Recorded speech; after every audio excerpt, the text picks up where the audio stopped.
ભારત પાકિસ્તાન વચ્ચે તણાવની સ્થિતિને લઈ સુરત પોલીસ સોશિયલ મીડિયા પર બાજ નજર રાખી રહી છે।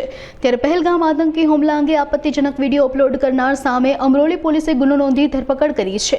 આરોપી દીપેનસિંહે આતંકવાદના ગુરુ ભારતમાં જ રહેતો હોવાનો વિડીયો બનાવતા અમરોલી પોલીસે ઇસમની ધરપકડ કરી છે।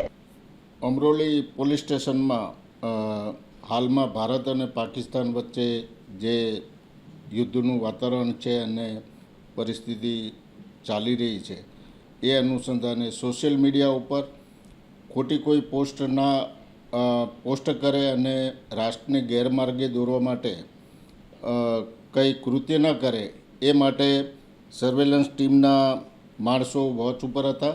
ફેસબુક, ઇન્સ્ટાગ્રામ દરેક બાબતો તપાસવામાં આવતી હતી। તે દરમિયાન 10 તારીખે રાત્રે જાગો ઇન્ડિયા ચેનલમાં ભારત દેશના સાર્વભૌમત્વ અને એકતા અને સુરક્ષાને જોખમમાં મૂકતી ખોટી પોસ્ટ દીપેનસિંહ પરમારે મૂકેલી હતી, જેમાં એણે ટાઇટલ આપ્યું હતું કે પહેલગામ હુમલો પૂર્વ નિયોજિત અને ભારતમાં જ રહે છે આ આતંકવાદના ગુરુઓ। એ અનુસંધાને એણે વિડીયો પોસ્ટ કરેલો હતો। જે મીડિયાની ખોટી પોસ્ટ અપલોડ કરેલી હતી એ અનુસંધાને અમરોલી પોલીસ સ્ટેશનમાં એના વિરુદ્ધમાં ગુનો નોંધાયો છે અને હાલમાં આરોપીને એરેસ્ટ કરવામાં આવેલ છે।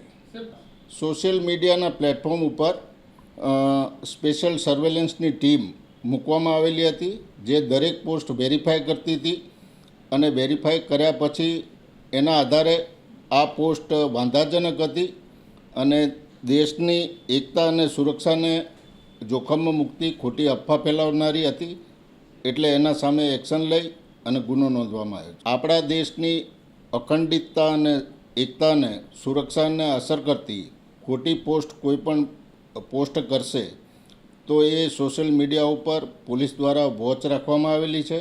આવી કોઈ પણ પોસ્ટ કોઈએ મૂકવી નહીં, કોઈએ ફોરવર્ડ કરવી નહીં અને સાચી હકીકતથી વાકેફ રહેવું।